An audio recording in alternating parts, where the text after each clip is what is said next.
Yeah, that's a great question. I mean, the philosophical underpinnings, it's this EAC nonsense, effective accelerationism. And this, to use the colloquial expression, it's this whack job, Nick Land. He's the ideological godfather of this movement. If you've ever watched this channel and enjoyed the content, or if you're enjoying this episode, could I ask for a small favor? Please hit the subscribe button. Your subscription helps this channel more than I can explain right now, and also makes you an integral part of our success. I promise to return the favor by making the show increasingly better.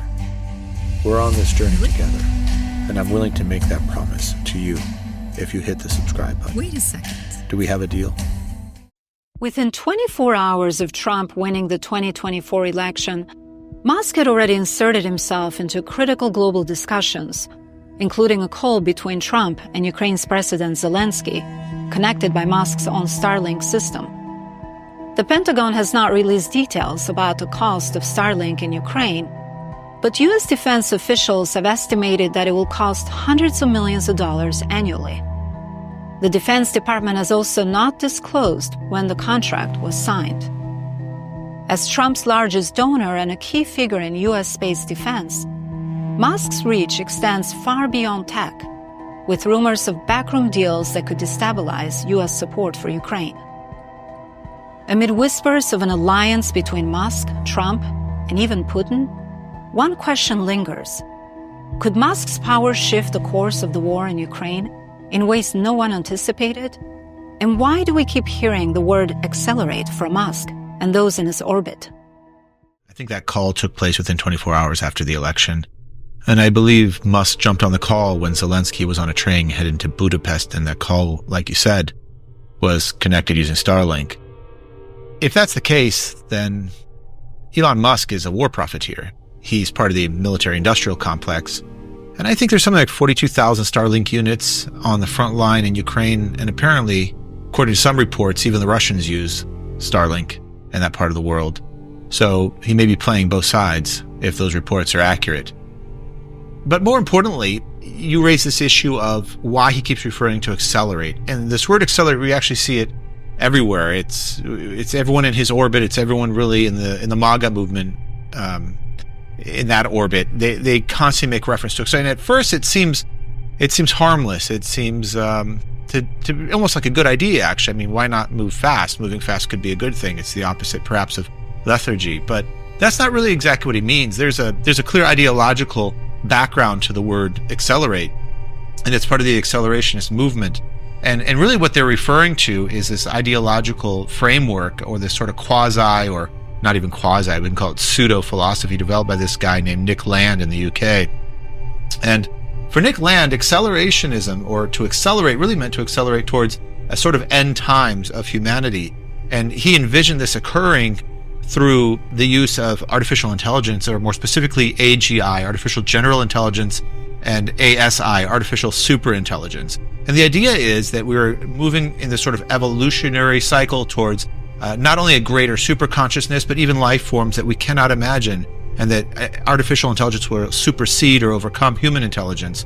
And it's not hard to see why this might have been associated with the alt-right, because it really has elements of an evangelical understanding of eschatology, or an evangelical understanding of what they call the rapture, which is this sort of point in time where they believe that the faithful Christians will be taken up into the sky and united with Christ. So, but it's not a surprise. At the same time, we see this sort of the most politicized group of Christians in America influencing this accelerationist movement. And when I talk about a pseudo-philosophy, what I really mean is this is a drug-fueled philosophy, because this guy was fueled by methamphetamines, and drugs are a big part of his worldview. In other words, his worldview was colored by psychosis, because these were powerful drugs he was on. They were hallucinogenics, they were dissociative. And it's not a surprise that we see the people who are adherents to this pseudo-philosophy, which honestly, calling it a philosophy, even that's a euphemism, because it was really more like a religion for them. It's part of this sort of response to a religious instinct. And when we look at Musk, for example, the wealthiest man in the world, who's on this call with Zelensky 24 hours after the election, he's almost in this sort of bromance with Trump, and he's involved in these calls with Putin before that, apparently for several years, where he's a civilian, but he has access to all of this national security information through SpaceX because they're launching these clandestine satellites through these massive government contracts. And not only that, a massive concern, but the fact that his idea of accelerating everything, perhaps even accelerating the war in whatever end it may come to, is part of Nick Land's idea that we're going to accelerate everything forward to this end time. And it involves, of course, the removal of all regulatory barriers, that technology should proceed unbridled, without restriction, certainly without restriction from government or any regulatory body. And we see the elements of that culture in Tesla, we see it in SpaceX, and there's a fallout, there's a price, right? Because to have no regulatory oversight is a mistake. Some bureaucracy is a good thing, certainly for a multitude of reasons. But in his mind, and what sort of permeated this now political movement, when we see Make America Great Again, this MAGA movement, which is replacing the traditional notion of GOP, the traditional notion of the Republican Party, we never really hear Musk refer to the Republican Party in any sort of traditional sense. It's always MAGA, and this idea, again, of accelerating.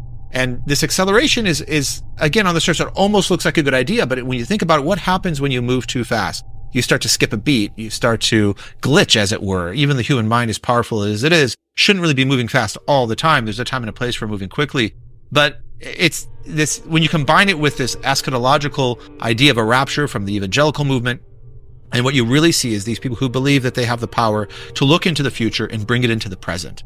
And that's almost exactly the opposite, really, of what the church in her wisdom has taught, which is really what we do is we come to a moment of stillness, a moment of silence, a moment without the absorption of energy. And for them, of course, the Kardashev scale, moving humanity along Kardashev as far as they can. In other words, the maximum consumption of energy, which would be commensurate, of course, with accelerating as quickly as possible, accelerating into the destruction not only of regulatory boundaries and regulatory structures, which would perhaps not stifle, but would guide any development, but the destruction of all structures around it. So there's an element of destruction involved. But we look at it from the perspective of traditional Christianity. Traditional Christianity is not only saying there should be a moment of stillness, but there should be a very large and significant and important and seminal element of remembrance.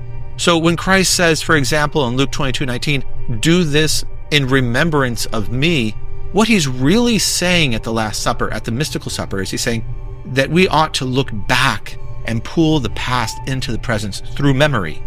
That's a very different approach than what this culture that's stemming from this sort of so-called philosophy, which again is really a pseudo-religion, is suggesting. It's antithetical to that. And why is that important? It's because of the power of memory, the power that by acting out something, by the reliving of an experience, that we bring the past into the present, again, completely antithetical to the accelerationist movement. And it's no surprise that the acceleration movement has given rise to social networks that are moving at a greater speed. First we saw TikTok, now we see X, which is making TikTok look downright slow.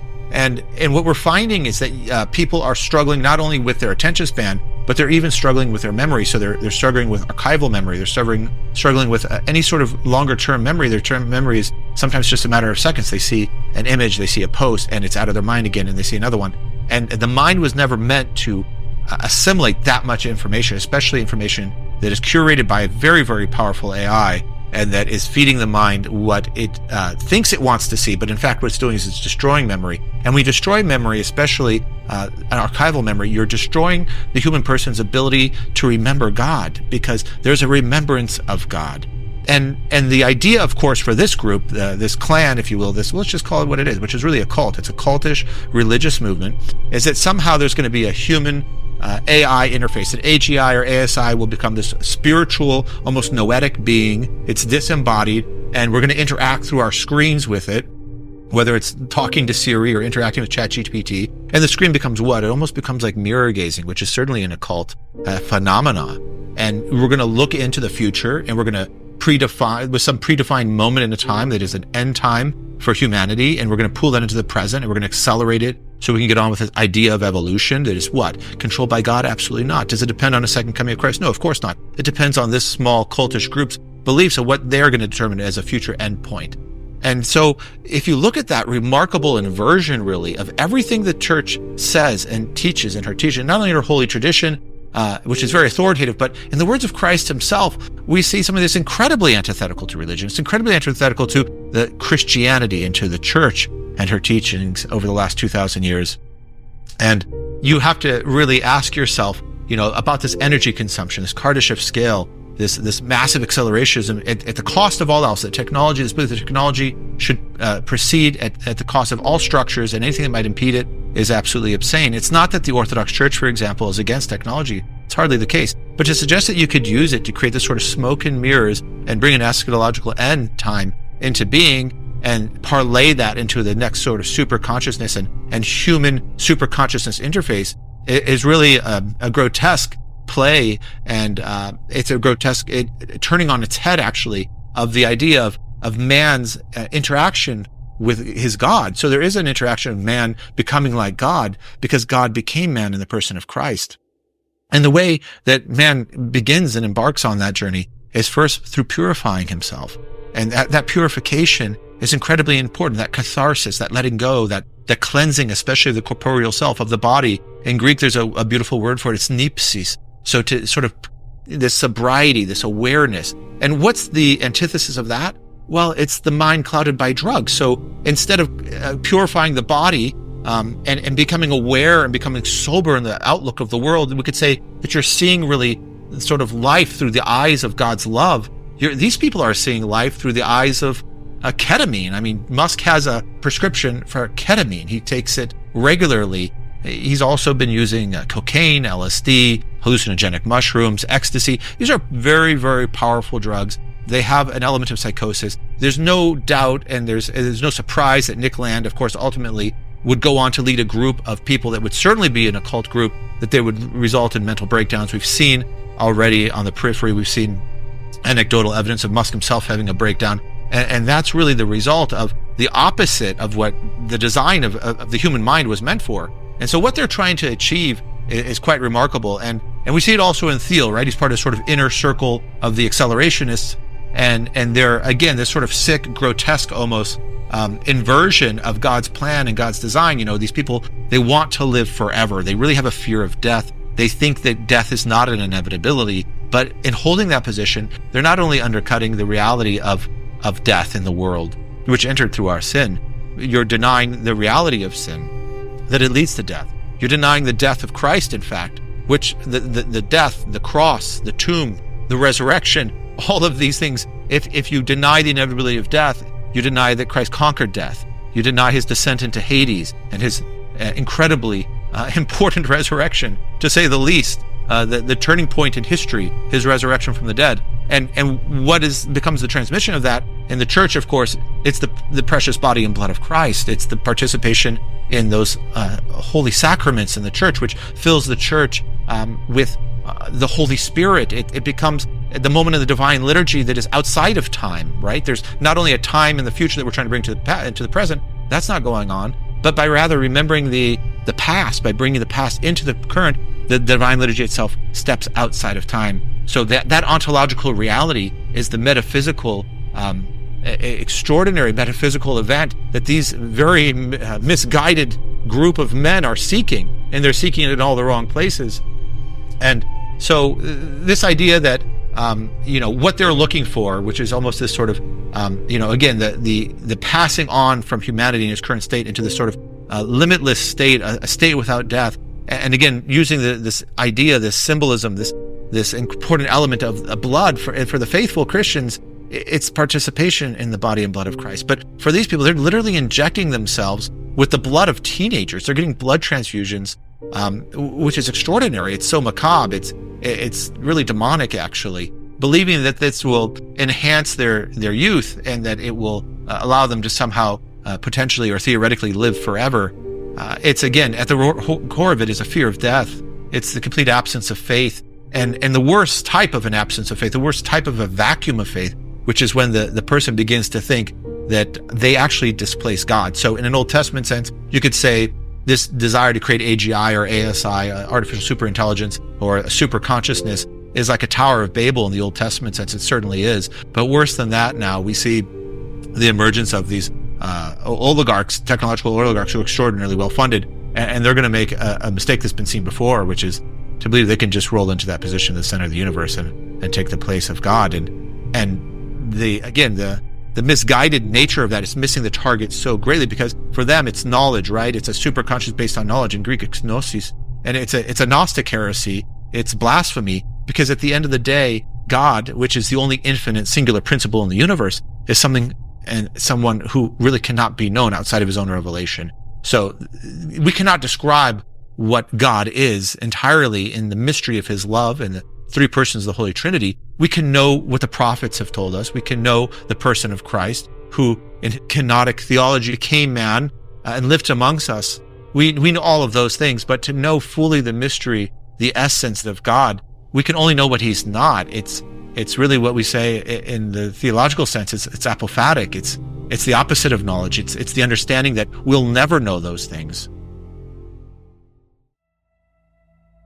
Elon Musk's new appointment under Trump has triggered shockwaves.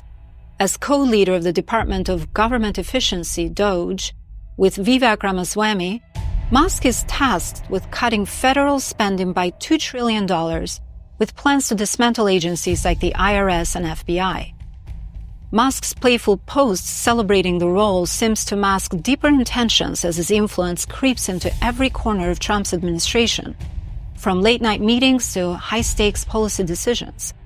His Dogecoin connections add to the intrigue, with the meme's currency value soaring on Musk's moves and past accusations of market manipulation resurfacing. At Mar-a-Lago, Musk's omnipresence is breeding unease, with insiders describing his role as, quote, like a co-president. Amid rumors of deals and whispers of, quote, oligarch capture, Musk's shadow now looms over government contracts, military assets, and crypto markets, drawing comparisons to post-Soviet oligarchs. Musk recently allegedly threatened to fund a primary challenge against any House Republican who does not fall in line with Trump's agenda. The ultimate question lingers: how far will Musk's influence reach? And who truly stands to gain? What is his endgame? Yeah, that's interesting. He's on calls with world leaders. He's a civilian with security clearance. He has state secrets. He's receiving massive multi-billion-dollar contracts through SpaceX for clandestine satellites, spy satellites through government agencies, intelligence agencies in the U.S. government. That should be very concerning to all the intelligence agencies. I mean, if you were to do a psychological profile of Elon Musk, I'm sure it wouldn't be hard to figure out the guy has daddy issues. And here he is on the phone with a much older, much more experienced statesman, Vladimir Putin, who incidentally, you might say, well, I keep talking about Orthodoxy and the Church, but here's a guy who's on the phone with one of the biggest proponents of Orthodoxy in the world, Vladimir Putin. In Russia, they build 3 churches a day. He's on the phone with Zelensky, who's the head of Ukraine, another Orthodox country. You know, if you look at what's really driving him, the ideological underpinnings, when he talks about a dark MAGA, it's really a reference, in my mind, to the sort of the next phase of effective accelerationism, or EAC. It's this idea that we're going to accelerate to the next phase of consciousness beyond this existence for humanity, that there's going to be humanity which is beyond comprehension because it's created by artificial superintelligence, artificial general intelligence. But what it becomes for them is it becomes this dark enlightenment, which is, again, a product of this sort of drug-fueled mind, not just in the case of Nick Land, who, of course, is fueled by methamphetamines while he's creating this sort of pseudo-philosophy, which becomes an occult driver for him. It's the CCRU, actually, is what it is. It's the Cybernetic Cultural Research Unit that he creates, which becomes a cult movement. And we see that as they're eating all these drugs, and they're creating this, what they think, I'm sure, is this sort of new counterculture movement, that they start to have breakdowns. And we've seen that in Musk. We've seen this anecdotal evidence that he's having these sort of breakdowns because this sort of neo-reactionary movement, or what they call the acronyms NRX, and it's no coincidence there's an X in there, like the platform X, is really a belief that not only do the structures and the regulatory bodies around technology need to be blown away, but really democracy itself, the system of governments, should be taken over and destroyed. And so when you see these sort of proto mantras coming out of Silicon Valley, the original counterculture, which gave rise to Intel and Meta and Apple and all these other technology companies, it was really fueled by drugs. And then these are sort of the next generation that comes along and builds these companies. And this neurosis, this psychosis that's being caused by these powerful drugs that they're using, and these ideologies they're not just ideologies, they're not just philosophies, they're They're really religious movements almost. And their beliefs, they become, again, completely antithetical to the teachings of the church and her wisdom. So a Dark Enlightenment, what is that? It's the belief that even democracy should be destroyed. In this case, what does that mean now that Musk is in this position of political ascendancy, not only in the United States, but you see him meeting with world leaders. Now he's on the call with Zelensky within 24 hours after the election. But he apparently has been on the phone for years with Putin. What do you think they're discussing? I mean, undoubtedly, Putin, who's a former KGB agent and a spy, a very, very shrewd global leader and a very experienced statesman, he would have had an army, I'm sure, of people listening in on that call and interpreting every single word coming out of this man's mouth. And that's why Musk was doing it apparently and reportedly out of the purview of the Biden administration. He should never have been on that call.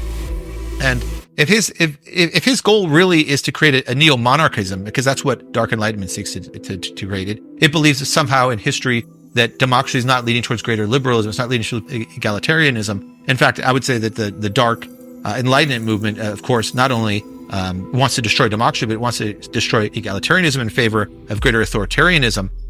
Then you're talking about the creation of a king, and you're talking about the creation of a kingdom, perhaps fiefdoms within that kingdom. And that's a very different political model than I think the U.S. Is prepared to accept right now. And I don't think they have any idea when they see Musk introducing these ideas of a dark enlightenment, or a dark MAGA, as he calls it. He says, I'm the dark MAGA, I'm the dark Gothic MAGA. You know, think about the symbolism behind dark and light. You know, on the one hand, what these cult-like figures like Land and Musk are espousing, and Thiel, this darkness, this monarchism, it's really the complete antithesis. It's antithetical to sort of the spiritual progress we talked about earlier with Nipsis, you know. And the church, and the beauty of her theology, talks about opsis, which is an illumination of the soul. So after this cathartic experience, this experience of sort of bringing the body into sobriety, into greater awareness, there's this idea that the human soul can be enlightened, that it can see the reality around it through the eyes of God's love, that all of the creation is created by God, and seeing it for what it really is. That's the antithesis, again, of someone, you know, feeding themselves all these drugs, these, you know, to use the colloquial expression, these whack jobs, feeding themselves these drugs, and then what do they see? They see darkness. And that's a very powerful image that anyone could understand. You don't have to be a theologian, you don't have to be a philosopher, you don't have to be a technologist or a futurist to understand that when someone's talking about a dark future, that's not a good thing. You should turn and run from that. And so I don't know that the average American saw those moments of Musk on the stage in Pennsylvania, where he's introduced this way, and fully understood there's an ideological underpinning to this. There's a background to it. This is a man who's clinging to something very, very unhealthy, which can go into all sorts of dark places. And history is replete with people who want to have that sort of power, right? I mean, democracy, perhaps it can be argued, is not the greatest and highest form of governance, but it is a safe form of governance. It takes into account the frailty of humans. It takes into account the possibility of the emergence of a tyrant, the emergence that a king may be great, but all too often a human being in their frailty, a king will abuse his power, because power is so incredibly addictive. It's like drugs. And if that power is not mitigated by an understanding of a greater power, that this, at least a modicum of humility, that we are in relationship to a transcendent, all-powerful God, then that person will, from time to time, if given enough power and enough money, will actually try to displace God and take that position. And you see these undertones of extraordinary megalomania, these undertones of becoming God-like, not through the sacrifice of self, not through communion with Christ, not through participating in his life and presence, but because of their own sheer act of their will. So it's a will to power. And they're going to do this through what? Through technology, even though there's nothing about godliness which can be known through techne in Greek, we say, through technology, right? It's apophatic. It's everything God is, we cannot know. And yet these people believe in this very Gnostic, neo-Gnostic sense that through enough knowledge, through enough organization of knowledge, and through enough compute power, that we're going to create a new consciousness that we're going to merge with. Very much so an appalling and disturbing inversion and turning on the head, really, of the beauty of God's plan and design. So that's the ideology that's driving Musk. There's no question. If you look at Doge, for example, I think it was 2020 that he began to make reference to the meme coin, the Dogecoin, this cryptocurrency, which really initially had no value. It was really intended to be apparently a joke about the absurd valuations of cryptocurrencies. And then, we move forward into the present, and we see that there's a Department of Government Efficiency. Is that a coincidence that there was a Dogecoin that he was promoting 4 years ago, and now he becomes the sort of co-head of this quasi-government department, this Department of Government Efficiency. I don't think that's a coincidence. I also don't think it's a coincidence that the Doge was also an all-powerful ruler in Venice that really became a monarch and stayed that way for life. So, the American public should take a look at this. I don't think these guys are dumb and they're just letting that information on. Nobody's going to catch on to it or make the connections. It's not hard to connect the dots. I think to some extent they want some people in the country, in the populace, to connect the dots, because they're really, I think, normalizing the idea that maybe it's time for democracy to go away. That just like there's going to be an evolution of technology and there's going to be this progression, this evolution of humanity towards something that's beyond that we can't even imagine, that in order to get there, we've got to destroy all the systems. It's a move fast and break things, this mantra we saw in Silicon Valley that fueled some of the rise of these companies like Meta, formerly Facebook. It's that on steroids, that now not only do we have to break the systems like the SEC or other regulatory bodies that might govern what we do, but actually maybe we just need to get rid of the whole government. So whether or not that happens, only God knows, because we can't know the future. These guys think they can know the future. We can only know the past. But these guys aren't really living for the future. They're living because they think they can bring the future into the present. And for them, to bring that future into the present and to accelerate that movement requires the destruction of everything, including the current system of governance in the United States. That means democracy. And the people, I don't think they signed up for that. So this is a very, very potentially dangerous movement. I'll just use their words. It's a dark movement. And think about what the images of darkness means. It's the absence of light. It's the absence of being able to see. It's the absence of opsis. It's the absence of seeing with the mind's eye, to see with the soul, the human soul, to see the world through the eyes of God's love for creation. And that's very, very dark indeed. Musk has been seen at Mar-a-Lago nearly every single day since Donald Trump won, dining with him on the patio at times. Today, they were seen on the golf course together. Musk has been in the room when world leaders have called Trump. And tonight we've learned he's also weighing in on staffing decisions, making clear his preference for certain roles even. Elon Musk's shadowy presence around President-elect Trump raises questions about his true ambitions. As Trump's closest confidant at Mar-a-Lago, Musk attends high-level meetings, including those involving national security. Yet Musk's reach extends even further. Secret exchanges with Russian President Putin reveal disturbing requests to manipulate his Starlink network, including an alleged request to restrict service over Taiwan as a favor to Putin's ally Xi Jinping. With control over key security technologies and his influence on social media, Musk's power risks entangling U.S. interests in a web of unprecedented and potentially dangerous global alliances. What are the philosophical underpinnings of Musk's worldview, and why did he refer to himself as the Dark MAGA? What's his end game? I don't think he's going to be happy to be a co-president or a shadow president. I think he has something else in mind. Now, whether or not Trump is down with that has yet to be seen. But the ideological progression from accelerationism to effective accelerationism to dark enlightenment really leads to a belief that these people have in a singularity, that there's going to be this human AI or ASI or AGI interface that will be a moment in time when the AI becomes sentient, when it becomes cognitive, and that cognitive ability far exceeds that of humanity. And that will be a moment of merging, really, of not only the human with the technological, and we see overtones of that, of course, in Neuralink, his company, which is implanting chips into the brain. It's almost like he was inspired by Darth Vader or something in Star Wars. But we also see, in his mind, a merging of capitalism with technology, where that's a singularity. And if there's any doubt about that, just consider that, there's all these references to these other great geniuses in the 20th century, for example. People say, well, he's a billionaire or the richest man in the world because he's a genius. I'm not totally convinced of that. He's certainly very smart. But is he truly a genius on the level of an Einstein or an Alan Turing or Marie Curie or a Jerome Lemelson? I don't think so. Nikola Tesla, even the namesake of his car company. And some people will say, maybe it's a little weird, Father Emmanuel, you keep bringing up Orthodoxy. What does this have to do with the secular world, with this technological movement? Well, actually, it's everywhere. Because if this guy's on the phone with Vladimir Putin for 2 years, he's talking to one of the most prominent Orthodox Christians in the world. He's probably going to be responsible for the preservation of Christianity in the world. If we look at what's going on in Western Europe, for example, the Catholic Church is basically collapsed. It's crumbling.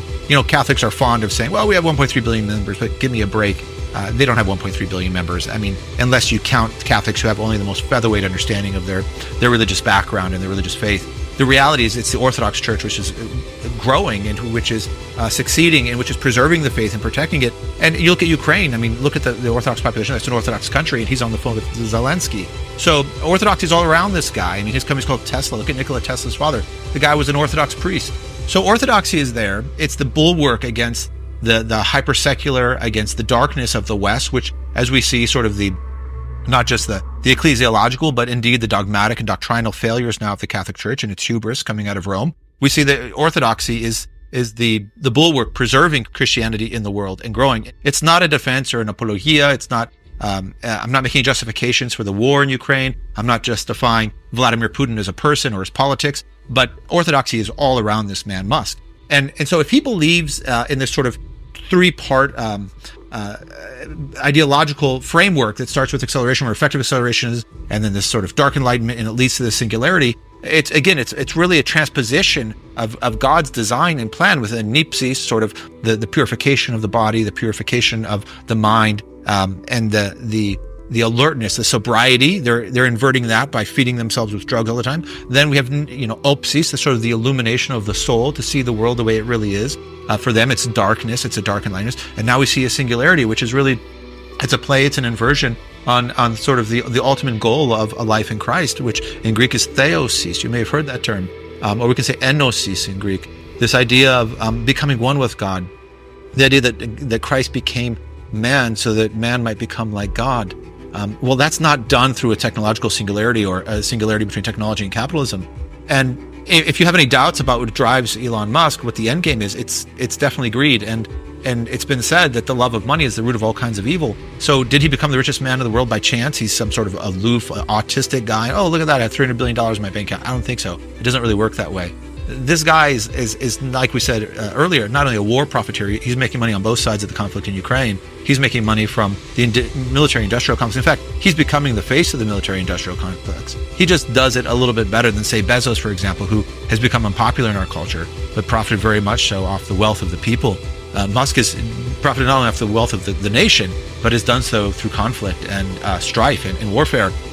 So this technological singularity is such a perversion of God's design, such a perversion of God's will, and it's not really reality, because what really this technology is becoming, this sort of like we talked about again, this sort of almost noetic Siri voice that's speaking back to us, and we're talking to it like we're mirror gazing, or we're palm reading, or looking to a crystal ball, and it has overtones of magic, of course. What he's creating now with these robots at Tesla, that people are talking to him, they're talking back, and they're hoping to see the future. They're obsessed with bringing that future into the present, like we talked about earlier. It's almost like a necromancy. It's and so this idea that you're going to create, almost like bring the dead back to life, and look at how perverse it is versus the actual conquering of death in the person of Christ. So if it's longevity they seek, if it's the avoidance of death, if it's the belief that death itself is not an inevitability, they're undercutting the reality of life as it is. They're undercutting Christ's death, most importantly, and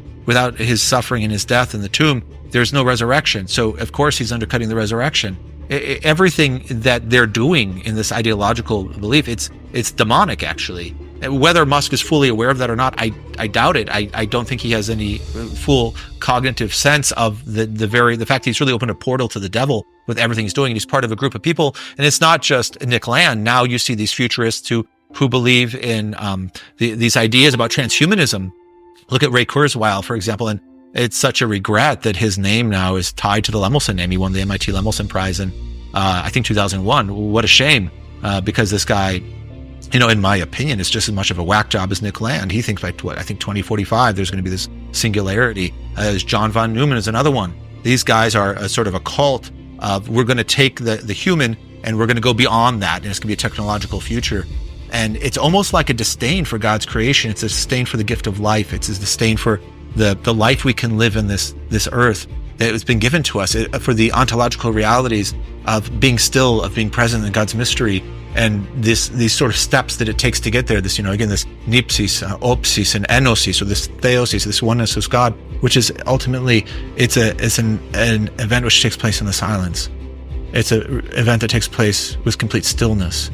It's an event that takes place when the movement of the mind and thoughts halt at the doorway to the heart.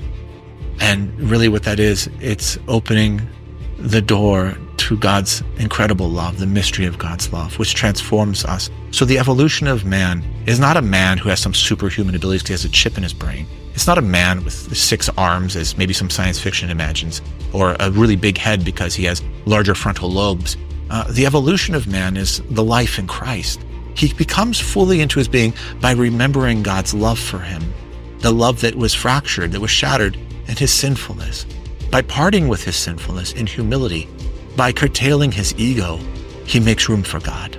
He begins to see the world for what it is, and he has a chance to become one with his God. And that is done through the person of Christ. So these figures are very, very powerful figures: Kurzweil, von Neumann, Land, and now Musk.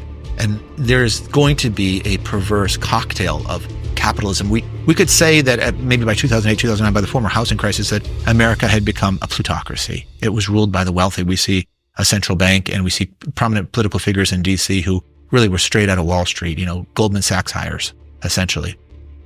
But that has shifted to a kleptocracy.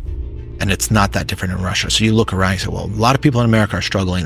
It's very expensive for them to even buy food and groceries. Well, that looks a lot like an oligarchy, but this is a technocratic oligarchy, and it's really shifted to a kleptocracy. So whether or not the war in Ukraine winds down, we don't know. Maybe it will. But there's always going to be a war. There's going to be a military-industrial complex. And figures like Musk are going to profit from the flow of money, because money is going to flow when there's conflict.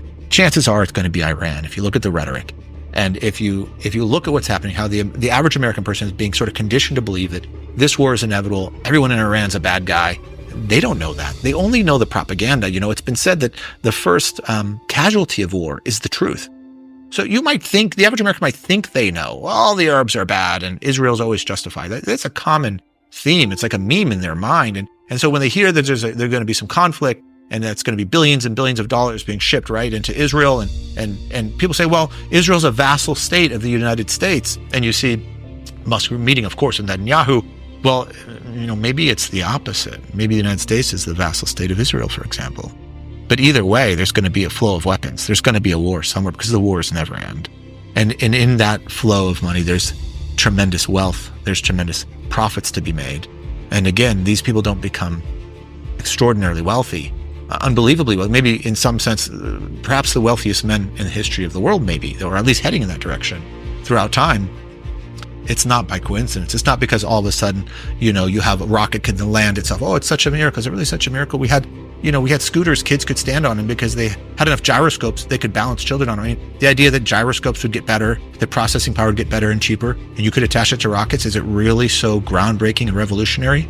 You look at Tesla, he wasn't the visionary founder. I mean, look at Jerome Lemelson, for example. Now Kurzweil's name, unfortunately, is linked to it. Here's a guy who had over 600 patents. That was a fertile mind. This was a guy who wasn't out building companies. He wasn't a robber baron. He was sitting in his basement writing patents while his wife went to work because he couldn't function. They're socially dysfunctional people. The true geniuses, the true visionaries who change the course of history and invent novel technologies which leapfrog us in the future, they don't look like Musk, at least not historically. So I think this whole, I talk like I have autism and I'm a super genius, and well, that's awfully unusual, really. I mean, sure, maybe some geniuses have been autistic, but usually they're not able to organize companies that have tens of thousands of employees or more, as he's done. They're not out meeting with world leaders like Xi Jinping and Vladimir Putin having casual conversations. So this person, what's driving him? The ideological underpinnings are extremely important. And I'd say take a hard look at everything we talked about, because if it's not those things, if it's not effective accelerationism, if it's not the Dark Enlightenment and not leading to this idea of a singularity, which is, again, the transposition of everything we believe as Christians, then I don't know what is.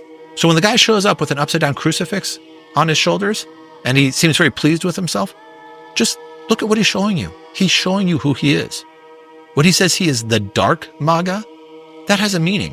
When he makes reference to Doge, whether it's the cryptocurrency or the ruler in Venice, and don't think that was a coincidence, or if it's the new Department of Government officially, he's telling you who he is. It's not intended to be so cryptographic. It's not intended to be so esoteric that people can't figure it out. It's conditioning the population to getting used to it. It's conditioning the population to seeing a man behind Trump who in every respect may very well be far more powerful than Trump and is not democratically elected. He's showing up in family pictures with the Trump family. Doesn't that seem a little odd to anyone? Yes, the PR people are around and say, oh, put the kid in the picture. He looks like a family man. He's such a good father. But you can tell the child barely been in this man's arms at all. He's acting, anyone who's a parent who's close to their children can see this is a child that's a photo prop. So when he's being inserted into a family picture with an American dynasty of a man who was democratically elected, there's many challenges to that thought that Trump was democratically elected. Maybe he was helped extraordinarily by Musk, by all means. But what's the cost of that? Maybe there is a technocratic elite that's a power behind the throne that will ultimately subvert the U.S. government, that will subvert democracy in America. It's worth considering. Because if you were to think about what that might look like, if you were going to minimize bloodshed, if you were going to minimize the pushback, if you were going to minimize the reaction from people who know how dangerous that is, the people who know how dangerous the neo-reactionary movement is, who understand how dark a dark enlightenment is, who understand how misguided a technological singularity is, what a false promise that is, would understand that the possibility for widespread bloodshed is tremendous. Don't think that what happened in the 20th century, in the early 20th century, can't be repeated. It has happened throughout history. And the commonality is a megalomaniac leader and often an association with the occult, right? I mean, the Hitler's association with the occult was well known, for example, in the Third Reich. So this group of men, Thiel, Musk, and the people in their orbit, their association with the occult, take Nick Land as a shot across the bow. Take it as a canary in the coal mine. His CCRU led to mental breakdowns because what they were doing was dabbling in the sort of darkness which splinters the psyche, which splinters the mind. It doesn't lead to a singularity in the mind because it's turning away from God. It's denying God. It's not just heresy. It's not just heterodoxy. It's blasphemy. It's the self-aggrandizement to the point of the human God. And that is given rise to folks like Jim Jones in the past. So if America doesn't wake up to the dangers at hand here, if America doesn't wake up to the dangers lurking, it's like a lion waiting there to consume someone. If we're not alert, if we don't wake up to what's actually going on and what's never been seen before in modern American politics, it's not that we haven't had powerful captains of industry involved in politics with political sway. We've had that, to be sure. That has existed. We've had lobbyists. We've had a capitalist government and prominent figures like Rockefeller or Carnegie who had sway in American politics. There's no question. But this is something else. This is the emergence of the occult that is overtaking democracy itself in America. And America should at least go into that with its eyes wide open. Not to say that it will ever overcome God's will, because evil will never overcome God, and darkness will never overcome the light. But Americans need to know where we're headed and where the risks are.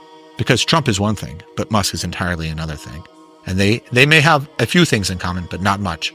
And that presence lurking around Trump and the Trump family and the Trump presidency, that has some very, very significant and consequential risk associated with it if this man isn't stopped. He has a poor track record on fasting. He was once accused of using vulgar language, but he said the accusation was bullshit.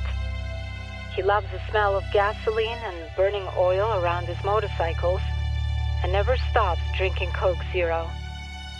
He hasn't learned how to walk away from a fight. He's been to hell and back more than once, bringing a few public companies along for the ride. Other clergy scoff at him.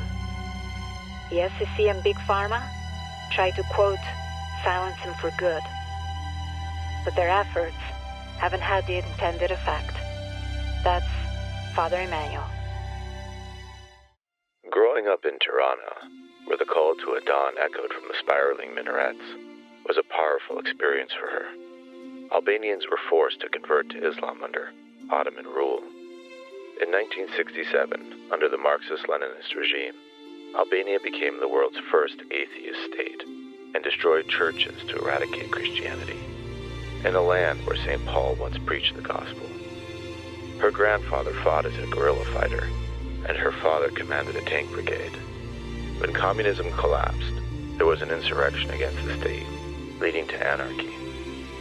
Albanian women are known for their resilience. It is said they are born from the barrel of a gun. As a teenager, her father was flown out of the country without notice on a military helicopter to save his life. From then on, she started sleeping with an AK-47 next to her bed.